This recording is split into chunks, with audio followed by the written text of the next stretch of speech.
Hello दोस्तों, स्वागत है आपका GSIQ एजुकेशन के इस यूट्यूब चैनल में। तो आज जो चल रहा है जीव विज्ञान का ये अगला सीरीज जो घटना चक्र का चल रहा है, उसमें अगला सीरीज हम लोग पढ़ेंगे। इसको व्याख्या सहित पढ़ेंगे और इससे हम सबसे पहले व्याख्या देखेंगे और फिर उसके बाद से फिर इसमें आगे हम आगे की प्रश्नों को भी देखेंगे जो UPSC BPSC और अदर स्टेट PCS में ऐसे सारे प्रश्न पूछे जा चुके हैं। तो शायद इससे ज़्यादा प्रश्न कोई भी एग्ज़ाम में आते ही नहीं है। इसमें से लगभग यही सब सारे प्रश्न रिपीट होते हैं। ठीक है, तो सबसे पहले हम व्याख्या देखेंगे और अगर ये अच्छा आपको लगे तो फिर आप लोग इसको सब्सक्राइब कीजिए, लाइक कीजिए और शेयर भी कर दीजिए। तो चलिए शुरू करते हैं। तो आज का जो चैप्टर है वो हम पढ़ेंगे कोशिका। ठीक है, तो कोशिका के बारे में नोट्स देख लेते हैं सबसे पहले। तो नोट्स में है कि कोशिका जीवधारियों की संरचनात्मक और क्रियात्मक इकाई है। ठीक है, इसमें प्रायः स्वतः जनन की क्षमता होती है। कोशिका सिद्धांत स्लाइडेन तथा स्वान नामक वैज्ञानिकों ने प्रतिपादित किया था। जीवधारियों में दो प्रकार की कोशिकाएं यथा प्रोकैरियोटिक कोशिकाएं तथा यूकैरियोटिक कोशिकाएं पाई जाती है। प्रोकैरियोटिक कोशिकाओं में केंद्रक कला, केंद्रिका, कला युक्त कोशिकांग इत्यादि नहीं पाए जाते हैं। इनमें आनुवांशिक पदार्थ पाया जाता है परंतु इससे हिस्टोन प्रोटीन संयुक्त नहीं होती है। इसमें राइबोसोम उपस्थित होता है। इस प्रकार की कोशिकाएं जीवाणुओं एवं नील हरित शैवालों में पाई जाती है। यूकैरियोटिक कोशिकाओं में पूर्णतः विकास केंद्रक, केंद्रिका तथा कला युक्त कोशिकांग इत्यादि उपस्थित होते हैं। इन कोशिकाओं में हिस्टोन प्रोटीन पाया जाता है। इस प्रकार की कोशिकाएं पेड़ पौधों, जंतुओं, कुछ शैवालों इत्यादि में पाई जाती है। पादप कोशिका जंतु कोशिका से भिन्न होती है क्योंकि इसकी कोशिका में बाह्य आवरण कोशिका भित्ति कहलाता है। इस कोशिका में बाह्य आवरण जो होती है वो कोशिका भित्ति यानी सेल वॉल कहलाता है, जो कि हरे पौधों में मुख्यतः सेलुलोज से निर्मित होता है। जंतु कोशिका में कोशिका भित्ति का अभाव होता है। इसके अलावा जंतु कोशिका में हरित लवक अनुपस्थित होता है जो कि पादप कोशिकाओं में पाया जाता है। प्लाज्मा झिल्ली या कोशिका झिल्ली एक अर्धपारगम्य झिल्ली है जो प्रत्येक सजीव कोशिका के जीव द्रव्य को घेरे रहती है। रॉबर्टसन जो 1959 ईस्वी में एक अवधारणा को प्रस्तुत किया था। कोशिका झिल्ली की बाहरी एवं भीतरी परतें प्रोटीन तथा मध्य परत जो होता है वो लिपिड के द्वारा निर्मित होती है। वर्तमान में सिंगर निकोलसन 1972 द्वारा प्रस्तुत अवधारणा सर्वाधिक मान्य है। इसके अनुसार कोशिका झिल्ली में फास्फोलिपिड की दो परतें होती हैं जिसके बीच में कुछ प्रोटीन होती हैं। कोशिका में प्रोटीन संश्लेषण में अंतःद्रावी जालिका और राइबोसोम की भूमिका सर्वाधिक महत्वपूर्ण है। एक अंतःद्रवी जालिका की कला से राइबोसोम में लगे रहते हैं तथा ये राइबोसोम प्रोटीन संश्लेषण के निर्माण स्थल होते हैं। राइबोसोम को प्रोटीन की फैक्ट्री कहा जाता है। ये इम्पोर्टेंट है, राइबोसोम को प्रोटीन की फैक्ट्री भी कहा जाता है। माइटोकॉन्ड्रिया जीवाणु एवं नील हरित शैवाल को छोड़कर शेष सभी सजीव पादप एवं जंतु कोशिकाओं के कोशिका द्रव्य में बिखरे हुए कलायुक्त कोशिकांग है।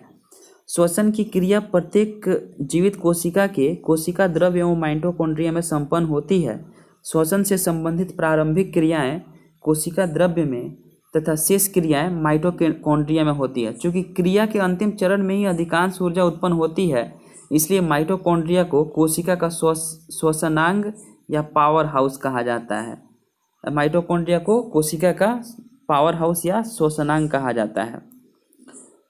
कोशिकीय श्वसन में अधिकतम ATP यानी कि एडिनोसिन ट्राइफॉस्फेट अणुओं को उत्पन्न करने वाला पद क्रेब्स चक्र है। यह चक्र कोशिका के माइटोकॉन्ड्रिया में उत्पन्न होता है। इस चक्र की खोज हैंस कैप्स ने वर्ष 1937 में की थी। गोल्जी बॉडी को गोल्जी कॉम्प्लेक्स या गोल्जी उपकरण के नाम से भी जाना जाता है। इसका सर्वप्रथम अन्वेषण कैमिलो गोल्जी ने 1898 ईस्वी में किया था। इससे क्रियात्मक इकाई को सिस्टर्नी कहते हैं। लाइसोसोम को कोशिका की आत्मघाती थैली कहते हैं। ये फेमस है ये क्वेश्चन आया हुआ है। लाइसोसोम को कोशिका की आत्मघाती थैली कहा जाता है, यानी कि सुसाइड बैग कहते हैं। इसमें बहुत से जल अपघटनीय एंजाइम पाए जाते हैं जो अम्लीय माध्यम में कार्य करते हैं। ये एंजाइम लाइसोसोम की कला के फट जाने पर बाहर आ जाते हैं तथा कोशिका के सभी घटकों के जल अपघटन क्रिया द्वारा पचा डालते हैं। केंद्रक की खोज सर्वप्रथम रॉबर्ट ब्राउन ने वर्ष 1931 में किया था। एक कोशिका में प्राय एक केंद्रक होता है। यूकैरियोटिक कोशिकाओं में कोशिका का नियंत्रण केंद्र कहा जाता है। इसमें आनुवांशिक पदार्थ डीएनए पाए जाने के कारण इसका प्रमुख कार्य जीवों के पैतृक लक्षणों को संतान में भेजना है। डीएनए का जो खोज था वो फ्रेडरिक मिशर ने 1869 ईस्वी में किया था तथा डीएनए का double helix model James Watson तथा फ्रांसिस क्रिक ने किया था। डीएनए एक आनुवांशिक पदार्थ होता है तथा जीवों के लक्षणों की संकेत सूचनाओं को जन्म पत्री की भांति जनकों से संतान तक ले जाता है। आगे देखते हैं। यह नाभिक के अलावा माइटोकॉन्ड्रिया तथा हरित लवक कोशिकांग में भी पाया जाता है। मनुष्य एक लिंगी प्राणी यानी कि यूनिसेक्सुअल एनिमल है जिसमें गुणसूत्रों की संख्या 23 जोड़ी यानी कि 46 पाई जाती है। पुरुषों में 44 प्लस XY जबकि स्त्रियों में 44 प्लस XS गुणसूत्र होते हैं। पुरुष तथा स्त्री में 22 जोड़े 22 जोड़े यानी कि 44 गुणसूत्र ऑटोसोम्स होते हैं, जबकि 23वां जोड़ा गुणसूत्र जो होता है वो पुरुष में XY तथा महिला में XX होता है, जिन्हें लिंग गुणसूत्र कहते हैं। जनक से जिस संतान को XY गुणसूत्र मिलते हैं वह पुत्र बनता है और जिससे XX गुणसूत्र मिलते हैं वह पुत्री। प्रकर्मित कोशिका यानी प्रोग्राम्ड सेल डेथ जो होता है में कोशिकीय और आणविक नियंत्रण सेलुलर एंड मॉलिक्यूलर कंट्रोल को एप्टोसिस कहते हैं। यह भ्रूणीय विकास यानी कि एम्ब्रियोनिक डेवलपमेंट तथा अंगों के प्रति विकास इवोल्यूशन के समय होता है। अब हम आगे देखते हैं कि प्रश्न कोश मतलब कि जो क्वेश्चन पहले जो यूपीएससी, बीपीएससी या फिर अदर स्टेट पीसीएस में पूछा हुआ है उसको हम देखेंगे। नाभिक के अलावा क्वेश्चन है, नाभिक के अलावा कोशिका के किस कोशिकांग में डीएनए होता है? तो इसका आंसर होगा माइटोकॉन्ड्रिया। नाभिक के अलावा कोशिका के किस कोशिकांग में डीएनए होता है? तो माइटोकॉन्ड्रिया। तो नाभिक होता है, नाभिक के अलावा कोशिका के माइटोकॉन्ड्रिया तथा हरित लवक नामक कोशिकांग में डीएनए पाया जाता है जो कि एक आनुवांशिक पदार्थ होता है तथा जीवों के लक्षणों की संकेत सूचनाओं को जन्मपत्री की भांति जनकों से संतानों में ले जाता है। डीएनए की खोज फ्रेडरिक मिशर 1869 ने की थी तथा डीएनए का double helix model James Watson तथा फ्रांसिस क्रिक ने किया था। यह बीपीएससी में पूछा हुआ था। डीएनए का double helix model James Watson तथा फ्रांसिस क्रिक ने किया था और डीएनए का जो खोज था वो फ्रेडरिक मिशर 1869 ने किया था। 2 नंबर क्वेश्चन है, निम्नलिखित में कौन सा कथन सही है? ए में है प्रायश लघुत्तम स्वजीवी कोशिकाएं हैं। बी में है माइकोप्लाज्मा की कोशिका भित्ति एमिनो शर्करा की बनी होती है। सी में है विषाणु सम एकल तंतु आरएनए अणु से बने होते हैं। डी में है रिकेट्सिया में कोशिका भित्ति नहीं होते। आईएएस प्री 2002 में पूछा हुआ है। इसका सही उत्तर होगा विषाणु, सी होगा विषाणु सम एकल तंतु आरएनए अणु से बने होते हैं। व्याख्या है इसका, पादप विषाणु जो होता है वायराइड्स होता है, अविकल्पी परजीवी ओविलिगेट पैरासाइट्स होते हैं जो कि सिर्फ पोषी यानी कि होस्ट कोशिकाओं के अंदर ही वृद्धि एवं प्रजनन करते हैं। इनमें केवल एक प्रकार का न्यूक्लिक अम्ल यानी डीएनए या आरएनए पाया जाता है जो द्विलयक यानी डबल स्टैंडर्ड डीएस को डबल स्टैंडर्ड बोलेंगे, या एक वलयक सिंगल स्टैंडर्ड एसएस होता है। न्यूक्लिक अम्ल एक प्रोटीन आवरण द्वारा घिरा होता है। तो अन्य प्रश्नगत का जो कथन है वो सही नहीं है, केवल सी नंबर सही होगा, विषाणु सम एकल तंतु आरएनए अणु से बने होते हैं। नेक्स्ट देखते हैं, साधारण मानव में गुणसूत्र कितने होते हैं? तो साधारण मानव में जो गुणसूत्र होते हैं 46 यानी कि 23 जोड़े होते हैं। मनुष्य एक लिंगी प्राणी है जिसमें गुणसूत्रों की संख्या, वो पहले भी व्याख्या में इसको बताया जा चुका है। ठीक है, नेक्स्ट क्वेश्चन है, मानव शरीर की कोशिकाओं में पाए जाने वाले गुणसूत्रों में क्रोमोसोम की संख्या कितनी है? तो गुणसूत्र जोड़ों की संख्या कितनी है? तो 23 है। 23 यानी कि 46। जीवों में अत्यधिक विविधता का कारण क्या है? जीवों में जो अत्यधिक बीपीएससी में पूछा गया 56 में, और 56वीं से 59वीं में पूछा गया है, और 2015 में भी पूछा गया है। जीवों में अत्यधिक विविधता का कारण क्या है? तो उत्परिवर्तन है। इसका आंसर होगा सी, उत्परिवर्तन। वैज्ञानिकों का वह समूह जिसने प्रकृतिवाद के सिद्धांत को आधुनिक रूप दिया उसे नव डार्विनवादी कहते हैं। आधुनिक नव डार्विनवादियों के अनुसार जीनों में साधारण परिवर्तनों के उपरांत नए जीव बनते हैं जिससे उनमें विभिन्नताएं बढ़ जाती है। इन परिवर्तनों को उत्परिवर्तन कहते हैं। ये परिवर्तन स्पष्टतः वंशागत होते हैं तथा पीढ़ियों में वर्ण द्वारा नई जातियों की उत्पत्ति होती है। नेक्स्ट है, निम्न में से किसमें लिंग गुणसूत्र नहीं होते हैं?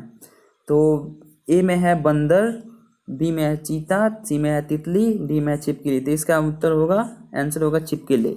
जो कि छिपकली जो होता है, छिपकली के अनेक प्रजातियों सहित अनेक सरीसृपों में लिंग गुणसूत्र नहीं होता है। इनमें लिंग निर्धारण पर्यावरणीय ताप से होता है। नेक्स्ट देखेंगे, पादप कोशिका जंतु कोशिका से किस प्रकार भिन्न होती है? तो ये जो होता है वो कोशिका भित्ति के कारण भिन्न होती है। इसका आंसर होगा कोशिका भित्ति। जो कि पादप कोशिका जंतु कोशिका से भिन्न होती है क्योंकि इसकी कोशिका में बाह्य आवरण कोशिका भित्ति यानी सेल वॉल कहलाता है, जो कि हरे पौधों में मुख्यतया सेलुलोज से निर्मित होता है। सेलुलोज से निर्मित होता है। जंतु कोशिका में कोशिका भित्ति जो होता है वो का अभाव होता है। इसके अलावा हरे पौधों की कोशिकाओं में हरित लवक पाया जाता है, जबकि जंतु कोशिकाओं में इसका अभाव होता है। नेक्स्ट है, जंतु कोशिका में निम्न में से क्या अनुपस्थित होता है? तो जंतु कोशिका में निम्न में से ऑप्शन ए में है सेलुलोज की कोशिका भित्ति, केंद्रक, माइटोकॉन्ड्रिया, इनमें से कोई नहीं। तो इसका आंसर होगा ए, सेलुलोज की कोशिका भित्ति। ठीक है, 9 नंबर है क्वेश्चन में, जैव कोशिका का कौन सा भाग पावर हाउस कहलाता है? तो ये बहुत ही फेमस क्वेश्चन है। तो इसका आंसर होगा सी, माइटोकॉन्ड्रिया। माइटोकॉन्ड्रिया क्या होता है? तो माइटोकॉन्ड्रिया जीवाणु एवं नील हरित शैवालों को छोड़कर से सभी सजीव पादपों में, यानी कि जीवाणु और नील हरित शैवाल को छोड़कर से सभी पादप एवं जंतु कोशिकाओं में पाए जाते हैं। श्वसन की क्रिया प्रत्येक जीवित कोशिका के कोशिका द्रव्य एवं माइटोकॉन्ड्रिया में संपन्न होती है। श्वसन संबंधित प्रारंभिक क्रियाएं कोशिका द्रव्य में होती है तथा शेष क्रियाएं माइटोकॉन्ड्रिया में होती है। चूँकि क्रिया के अंतिम चरण से ही अधिकांश ऊर्जा उत्पन्न होती है, इसलिए माइटोकॉन्ड्रिया को हम कोशिका का श्वसनांग या पावर हाउस कहा जाता है। नेक्स्ट है, निम्न में से किस कोशिकांग यानी कि ऑर्गेनेल को कोशिका का पावर हाउस कहते हैं? तो कोशिका का पावर हाउस माइटोकॉन्ड्रिया को बोला जाता है। नेक्स्ट है, कोशिका का शक्ति स्रोत क्या होता है? तो कोशिका का शक्ति स्रोत माइटोकॉन्ड्रिया होता है। बीपीएससी प्री 2018 में पूछा गया है। माइटोकॉन्ड्रिया को कोशिका का श्वसनांग या पावर हाउस कहा जाता है। नेक्स्ट है, प्लाज्मा झिल्ली बनी होती है। तो प्लाज्मा झिल्ली बनी होती है, तो इसका आंसर हो जाएगा डी, ए तथा बी, यानी ये प्रोटीन और लिपिड से बनी होती है। इसका व्याख्या है, प्लाज्मा झिल्ली या कोशिका झिल्ली एक अर्धपारगम्य सजीव झिल्ली है जो प्रत्येक सजीव के जीव द्रव्यों को घेर कर रखती है। रॉबर्टसन 1959 द्वारा प्रस्तुत अवधारणा के अनुसार कोशिका झिल्ली बाहरी एवं भीतरी परत, प्रोटीन तथा मध्य वाली परत का निर्माण लिपिड द्वारा होता है। वर्तमान में कोशिका झिल्ली की संरचना से संबंधित सिंगर एवं निकोलसन द्वारा प्रस्तुत अवधारणा सर्वाधिक मान्य है। इसके अनुसार कोशिका झिल्ली में फास्फोलिपिड की 2 परतें होती हैं जिसके बीच बीच में कुछ प्रोटीनें होती हैं। प्रोटीन संश्लेषण में निम्न कोशिकांगों में से किनकी भूमिका सबसे अधिक महत्वपूर्ण है? किनकी भूमिका सबसे महत्वपूर्ण है? ए में लाइसोसोम और सेंट्रोसोम, बी में है अंतःद्रवी जालिका और इंडोप्लाज्मिक रेटिकुलम और राइबोसोम, सी में है गोल्जी उपकरण और माइटोकॉन्ड्रिया, डी में है लाइसोसोम और माइटोकॉन्ड्रिया। तो इसका आंसर होगा बी, यानी कि अंतःद्रवी जालिका, इंडोप्लाज्मिक रेटिकुलम और राइबोसोम। ठीक है, कोशिका में प्रोटीन संश्लेषण में अंतःद्रवी जालिका, इंडोप्लाज्मिक रेटिकुलम और राइबोसोम की भूमिका सर्वाधिक महत्वपूर्ण है। एक अंतःद्रवी जालिका कला से राइबोसोम लगे रहते हैं तथा ये राइबोसोम प्रोटीन संश्लेषण के निर्माण स्थल मतलब वर्क बेंचेस होते हैं। मानव शरीर के किस अंग में लसिका कोशिकाएं बनती है? तो मानव शरीर के तिल्ली में लसिका कोशिकाएं बनती है।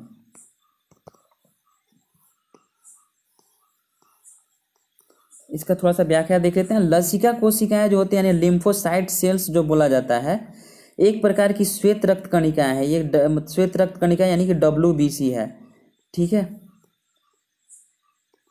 WBC, जिनका निर्माण लसिका ग्रंथियों तिल्ली, थाइमस ग्रंथि तथा अस्थिमज्जा द्वारा, इस अस्थिमज्जा बोन मैरो, अस्थिमज्जा मतलब बोन मैरो द्वारा किया जाता है। बी लिम्फोसाइट तथा टी लिम्फोसाइट लसिका कोशिकाओं की दो प्रमुख प्रकार है। नेक्स्ट क्वेश्चन है, स्तंभ कोशिका अनुसंधान के क्षेत्र में नवीनतम विकास के संदर्भ में निम्नलिखित कथनों पर विचार कीजिए। एक में है बीज पुट्टी अवस्था पर भ्रूण मानव स्तंभ कोशिकाओं का एकमात्र स्रोत है। 2 में है स्तंभ कोशिकाएं बीज पुट्टियों को नष्ट किए बिना प्राप्त की जा सकती है। 3 में है स्तंभ कोशिकाएं वस्तुतः अनंत काल तक स्वयं ही पात्रे संजीवित हो सकती है। 4 में है भारतीय अनुसंधान केंद्रों ने कुछ कोशिका रेखाओं का भी सृजन किया जिन्हें कई प्रकार से ऊतकों में विकसित किया जा सकता है। इनमें से कौन सा कथन सही है?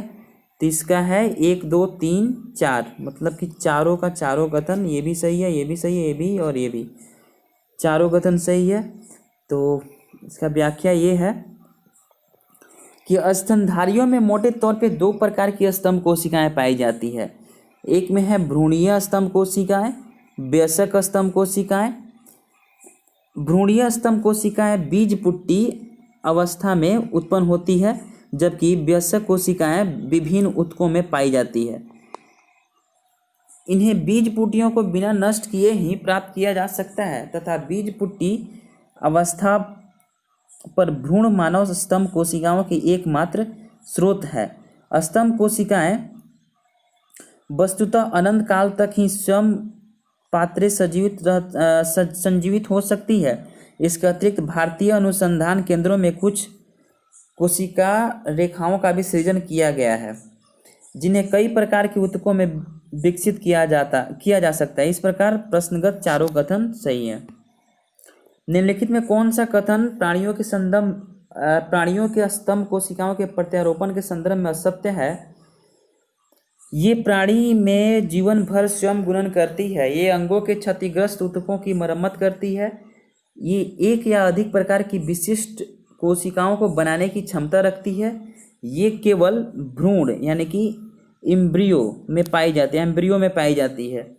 तो इसका आंसर होगा डी, ये केवल भ्रूण एम्ब्रियो में पाई जाती है। स्तंभ कोशिका जो होती है यानी कि स्टेम सेल जिसको बोला जाता है, एक विभाजनशील कोशिका होती है जिसमें स्वतः विभाजन की प्रक्रिया होती है। यह विभाजित होकर विशिष्ट कोशिकाओं का निर्माण करती है तथा ये अंगों के क्षतिग्रस्त ऊतकों की मरम्मत करती है। स्तंभ कोशिकाएं शरीर के कई अंगों एवं ऊतकों में पाई जाती है।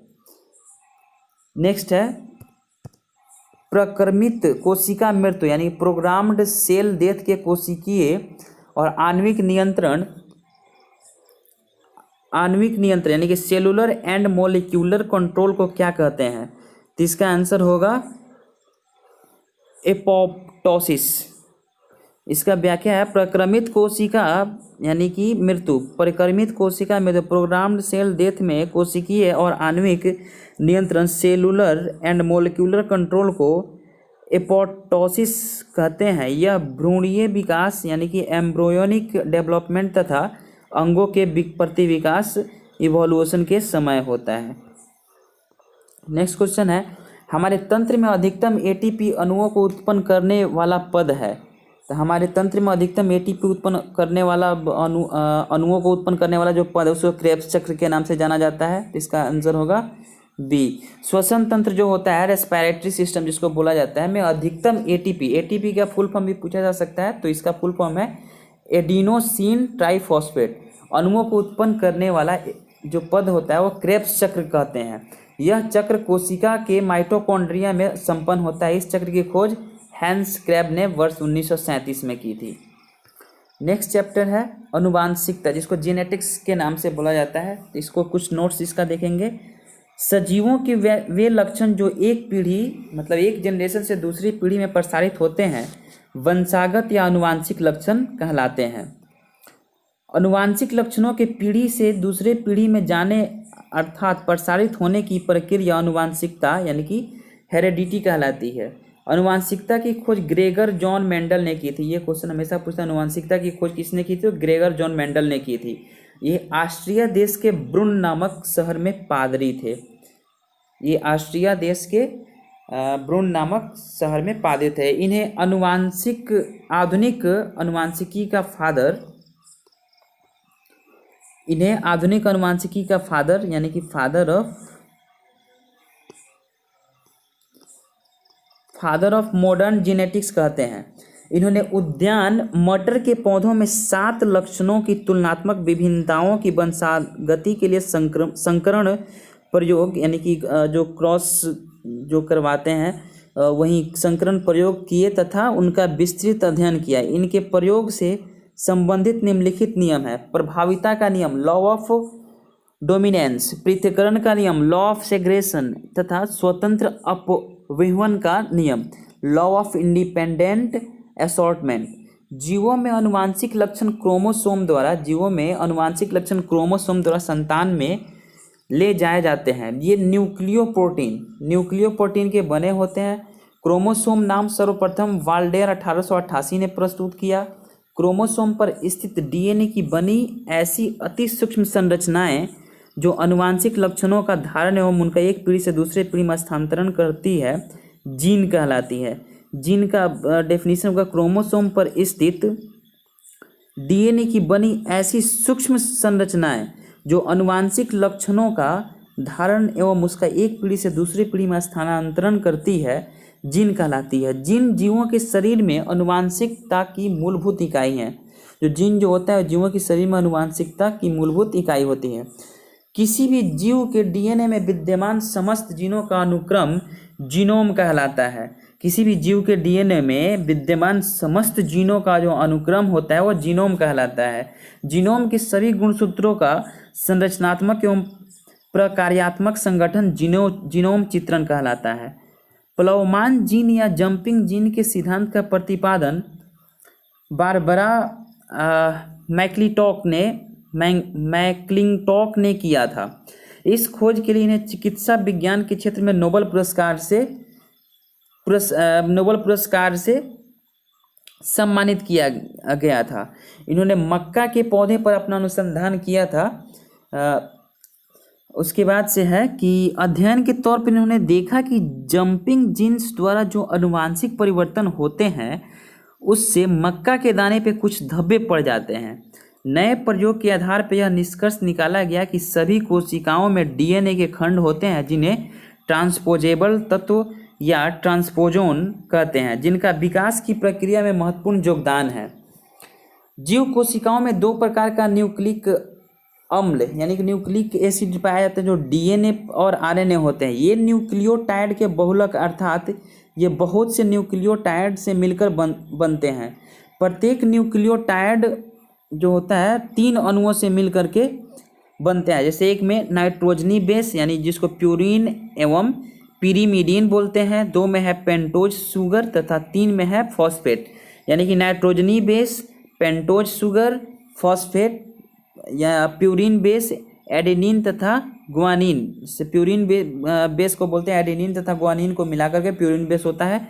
डीएनए तथा आरएनए दोनों में समान होते हैं। पिरीमिडीन बेस जो होता है आरएनए में साइटोसिन तथा यूरेसिल जबकि डीएनए में साइटोसिन तथा थाइमिन होते हैं। डीएनए में डीऑक्सी राइबोज तथा आरएनए में राइबोज शर्करा होती है। डीएनए में जो होता है वो डीऑक्सी राइबोज होता है तथा आरएनए में जो होता है राइबोज शर्करा होता है। यह एक गलत धारणा है कि doctor James Watson, doctor Francis Crick, MHF Wilkins तथा फ्रैंकलिन नामक वैज्ञानिकों ने डीएनए की खोज की। वस्तुतः इन वैज्ञानिकों ने एक्सरे विश्लेषण द्वारा वर्ष 1953 में डीएनए का कुंडलीकार विन्यास प्रस्तुत किया। वास्तव में डीएनए की पहचान सर्वप्रथम 1869 में स्विस रसायन शास्त्री फ्रेडरिक मिशर ने की थी। सामान्यतः डीएनए से आरएनए की कॉपी बनती है। यह प्रक्रिया अनुलेखन यानी ट्रांसक्रिप्शन कहलाती है। कुछ वायरस में आरएनए से डीएनए की कॉपी बनती है। यह प्रक्रिया रिवर्स ट्रांसक्रिप्शन कहलाती है। इस प्रक्रिया में रिवर्स ट्रांसक्रिप्टेड एंजाइम भाग लेता है। एक्सरे तकनीक जो एक्सरे टेक्निक व्यवसाय में लगे व्यक्तियों को अपनी कोशिकाओं के डीएनए में अस्थायी परिवर्तन का खतरा रहता है। ध्यातव्य है कि डीएनए एक न्यूक्लिक अम्ल है जो आनुवांशिक पदार्थों के रूप में काम करता है। अब इस पे प्रश्न देखेंगे जो पिछले एग्जाम में पूछे गए हैं, पिछले पीसीएस के एग्जाम या यूपीएससी या फिर बीपीएससी या अदर स्टेट पीसीएस में पूछे गए हैं। इसमें प्रश्न देखेंगे कि वर्तमान आनुवांशिक विज्ञान के जनक कौन है। तो इसका ऑप्शन होगा सही होगा ग्रेगर जॉन मेंडल। जो आनुवांशिकता की खोज ग्रेगर जॉन मेंडल ने की थी, इसलिए आनुवांशिक विज्ञान का जनक भी मेंडल को कहा जाता है। आनुवांशिकता के जनक के रूप में विख्यात वैज्ञानिक कौन है, तो इसका आंसर होगा जीजे मंडल। मतलब वहीं इनका नाम है क्या, ग्रेगर मेंडल। ठीक, Gregor John Mendel, GJ Mendel. Mendel ने अपने चिर प्रतिष्ठित वंशागति नियमों को प्रतिपादित करने में किस जीवधारी का उपयोग किया था। ए में है ड्रासोफिला, बी में है स्नैपड्रैगन, सी में है गार्डन पी यानी कि मटर, और डी में है स्वीट पी। तो इसका आंसर होगा C, garden pea. Gregor John Mendel को आनुवांशिकी का पिता कहा जाता है। उन्होंने मटर के पौधे पर अपना प्रयोग किया था। मेंडल ने सर्वप्रथम मटर के पौधे में मौजूद 7 प्रकार के गुणों का अध्ययन कर 3 नियम प्रतिपादित किए जो अधोलिखित है। एक में है प्रभाविता का नियम, पृथक्करण का नियम, स्वतंत्र अपव्यूहन का नियम।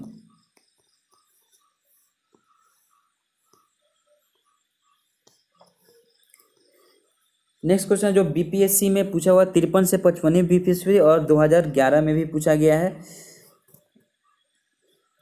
बीपीएससी जो 53वीं से 55वीं जो एग्जाम हुआ था 2011 में, उसमें यह पूछा गया था मेंडल के आनुवांशिकता का सिद्धांत किस पर आधारित है। तो इसका आंसर होगा लैंगिक जनन पे। मेंडल का आनुवांशिकता का सिद्धांत लैंगिक जनन पे आधारित है। जीनोम चित्रण का इसमें इनसे किस संबंध है, तो इसका होगा जीन्स का चित्रण। जीनोम चित्रण का संबंधित है जीन्स का चित्रण से। जीनोम चित्रण जो होता है, जीनोम मैपिंग का संबंध जीन्स के चित्रण से। किसी भी जीव के डीएनए में विद्यमान समस्त जीनों का अनुक्रम जीनोम कहलाता है। जीनोम के सभी गुणसूत्रों का संरचनात्मक एवं प्रकार्यात्मक संगठन जीनोम चित्रण कहलाता है। जीवों में आनुवांशिक लक्षण संतान में ले जाते हैं किसके द्वारा, तो क्रोमोसोम के द्वारा, जैसे हम लोगों ने पढ़ा है क्रोमोसोम के द्वारा। इसका व्याख्या देख लेते हैं। जीवों में आनुवांशिक लक्षण क्रोमोसोम के द्वारा संतान में ले जाए जाते हैं। ये न्यूक्लियोप्रोटीन के बने होते हैं तथा इसका नाम प्रस्तुत करने वाले वैज्ञानिक वाल्डेयर थे। कोशिका विभाजन के समय क्रोमैटिन जालिका की धागे के समान छोटे छोटे टुकड़ों के रूप में स्पष्ट हो जाती है।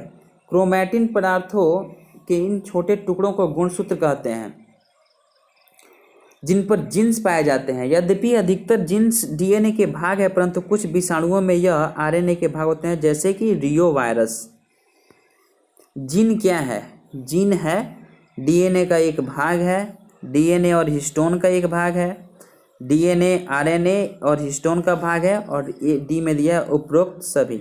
इसका आंसर होगा ए, डीएनए का एक भाग है। कैसे भाग है, तो प्रत्येक गुणसूत्र में डीऑक्सी राइबो न्यूक्लिक अम्ल डीएनए का अत्यधिक लंबा व कुंडलित सूत्रनुमा अणु होता है और इसी अणु के छोटे छोटे खंड को जीन कहते हैं। सामान्यतः एक जीन में डीएनए अणु के 5000 से लेकर के 1 लाख जोड़ी न्यूक्लियोटाइड एकलक यानी कि मोनोमर्स अणु होते हैं। नेक्स्ट क्वेश्चन है, हमारे शरीर में आनुवंशिकता की इकाई क्या है। तो हमारे शरीर में आनुवंशिकता की इकाई है जीन। क्रोमोसोम्स पर स्थित डीएनए की बनी ऐसी सूक्ष्म संरचनाएं, क्रोमोसोम्स पर स्थित डीएनए की बनी ऐसी अति सूक्ष्म संरचनाएं जो आनुवांशिक लक्षणों का धारण एवं उनका एक पीढ़ी से दूसरी पीढ़ी में स्थानांतरण करती है, जीन कहलाती है। जीन जीवों के शरीर में आनुवांशिकता की मूलभूत इकाई है। जीव कोशिकाओं में आनुवांशिक लक्षणों के नियंत्रण में निम्नलिखित में कौन सा उत्तरदायी है? तो इसका आंसर होगा डीएनए। डीएनए उत्तरदायी है। जैसे कि जीव कोशिकाओं में आनुवांशिक लक्षणों में नियंत्रण में डीएनए उत्तरदायी होती है। प्लवमान जीन यानी जंपिंग जीन के सिद्धांत का प्रतिपादन किसने किया था? तो इसका आंसर होगा बारबरा मैकलिंटॉक ने। बारबरा मैकलिंटॉक ने।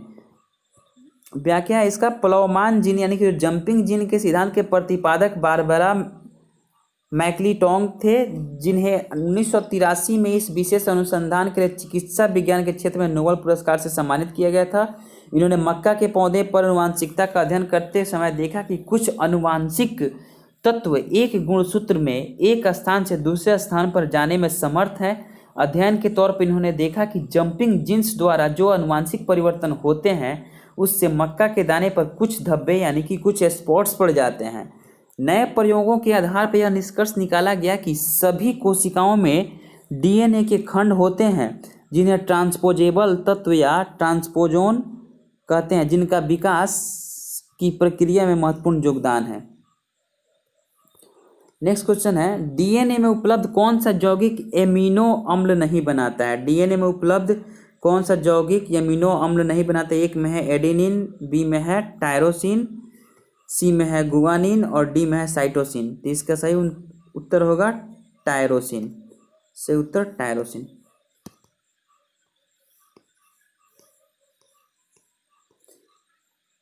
इसका व्याख्या देख लेते हैं। एडेनिन, गुआनिन और साइटोसिन जो होता है वो एमिनो अम्ल का बना होता है। टायरोसिन जो होता है वो एक अतात्विक अमीनो अम्ल यानी कि नॉन इसेंशियल अमीनो एसिड है जो कि स्तनियों के शरीर में ही निर्मित होता है। टायरोसिन नामक एमिनो अम्ल डीएनए में मौजूद एक यौगिक है जो कि अमीनो अम्ल नहीं बनाता है।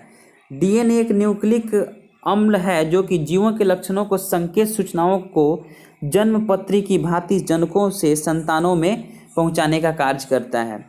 डीएनए में नेक्स्ट क्वेश्चन है, डीएनए में मौजूद शर्करा होती है तो डीऑक्सी राइबोज होती है। Deoxy ribose. इसका व्याख्या है, जीव कोशिकाओं में दो प्रकार के न्यूक्लिक अम्ल होते हैं, डीऑक्सी राइबो न्यूक्लिक अम्ल अर्थात डीएनए तथा राइबो न्यूक्लिक अम्ल यानी कि आरएनए। प्रत्येक न्यूक्लिक अम्ल के संयोजन में 4 प्रकार के न्यूक्लियोटाइड अणु भाग लेते हैं। डीएनए मुख्यतः केंद्रक में होता है और इसके न्यूक्लियोटाइड अणुओं में शर्करा, डीऑक्सी राइबोज तथा नाइट्रोजनीय समाक्षर एडेनिन, गुआनिन, थाइमिन व साइटोसिन होता है। इसके विपरीत आरएनए मुख्यतः कोशिकाओं के साइटोसोल में होता है। इसके न्यूक्लियोटाइड अणुओं में शर्करा राइबोज तथा नाइट्रोजनीय समाक्षर एडेनिन, गुआनिन, यूरेसिल और साइटोसिन होता है।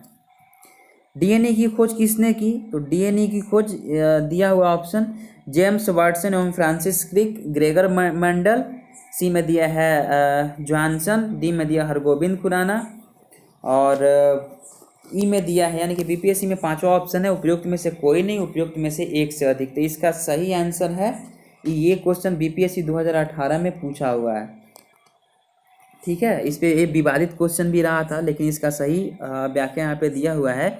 यह एक गलत धारणा है कि doctor James Watson, doctor Francis Crick, MHF Wilkins तथा फ्रैंकलिन नामक वैज्ञानिकों ने डीएनए की खोज की थी। वस्तुतः इन वैज्ञानिकों ने एक्सरे विश्लेषण द्वारा 1953 में डीएनए की कुंडलीकार विन्यास प्रस्तुत किया था। वास्तव में डीएनए का पहचान सर्वप्रथम वर्ष 1869 में स्विस यानी स्विट्जरलैंड के जो थे स्विस रसायन शास्त्री फ्रेडरिक मिशर ने की थी। नेक्स्ट क्वेश्चन है, डीएनए की द्विकुंडलिनी यानी कि डबल स्टैंडर्ड संरचना किसके द्वारा की गई थी? तो इसका आंसर होगा बी यानी कि वाटसन तथा क्रिक के द्वारा। James Watson, Francis Crick, MHF Wilkins तथा फ्रैंकलिन नामक वैज्ञानिकों ने एक्सरे विश्लेषण द्वारा डीएनए की द्विकुंडलिनी संरचना प्रस्तुत किया। इसके अनुसार एक सीढ़ी की भांति डीएनए का अणु सीधा नहीं होता, बल्कि सर्पिलाकार सीढ़ी सदृश अर्थात द्विकुंडलिनी यानी डबल हेलिकल संरचना के रूप में होता है। एक डीएनए कुंडली में एक पूरा घुमाव 3.4 नैनोमीटर लंबा होता है। इस पूरे घुमाव में 10 क्षारक युग्म होते हैं। यह प्रत्येक क्षारक युग्म परस्पर 0.34 नैनोमीटर की दूरी पर होते हैं। द्विकुंडलित डीएनए अणु का व्यास 2 नैनोमीटर या 20 एंगस्ट्रम होता है। राइबोसोम होते हैं। राइबोसोम क्या होते हैं? तो राइबोसोम होते हैं, आरएनए को राइबोसोम बोला जाता है। राइबो न्यूक्लिक एसिड एंजाइम या राइबोजाइम्स या आरएनए अणु है जो विशिष्ट जैव प्रतिक्रियाओं रिएक्शन को उत्प्रेरित करने की क्षमता रखते हैं। आरएनए के इस उत्प्रेरक गुण यानी कि कैटालिटिक प्रॉपर्टीज की खोज के लिए थॉमस आर केच तथा सिडनी अल्टमान ने को वर्ष 1989 में नोबेल पुरस्कार प्रदान किया गया। नेक्स्ट क्वेश्चन है, अग्रलिखित व्यवसाय में लगे व्यक्तियों में कौन से व्यक्तियों को अपनी कोशिकाओं के डीएनए अस्थायी परिवर्तन का खतरा रहता है? एक में है कार्बन 14 समस्थानिक का उपयोग करके अनुसंधान करने वाले। बी में एक्सरे तकनीकज्ञ, कोयला खनक, रंगरेज और रंगसाज। कूट का प्रयोग करते हुए सही का उत्तर ज्ञात कीजिए। तो ए में दिया है केवल 2, बी में दिया है 1 2 3, सी में दिया है 1 2 4 और डी में दिया है 1 3 4। तो इसका सही आंसर होगा केवल ए होगा, केवल 2। यानी केवल 2 में जो दिया हुआ है एक्सरे तकनीकीज्ञ। व्याख्या है, एक्सरे तकनीक जो होता है, एक्सरे के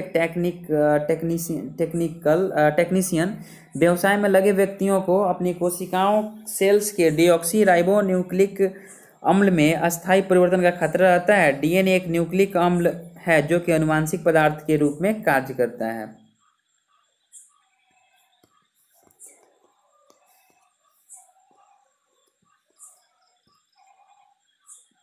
चलिए, तो आज के लिए इतना ही, और शायद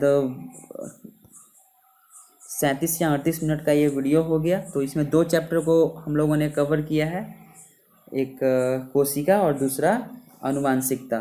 तो आशा करते हैं कि अगर अच्छा लगा होगा तो इसको लाइक कीजिए, कमेंट में बताइए कुछ अगर और क्या इसमें सुधार करना चाहिए, और सब्सक्राइब कीजिए, लाइक कीजिए और शेयर कीजिए अपने दोस्तों को भी, ताकि सबको इसके बारे में पता चल जाए कि घटना चक्र का एक सीरीज चल रहा है, और इससे शायद ही हट करके कोई प्रश्न एग्जाम में पूछा जाएगा। ठीक है, तो इसको 1-2 बार आप क्या कीजिएगा, इसको फास्ट मोड में करके भी आप सुन सकते हैं, देख सकते हैं और समझ सकते हैं। ये बहुत बहुत धन्यवाद आप लोगों का।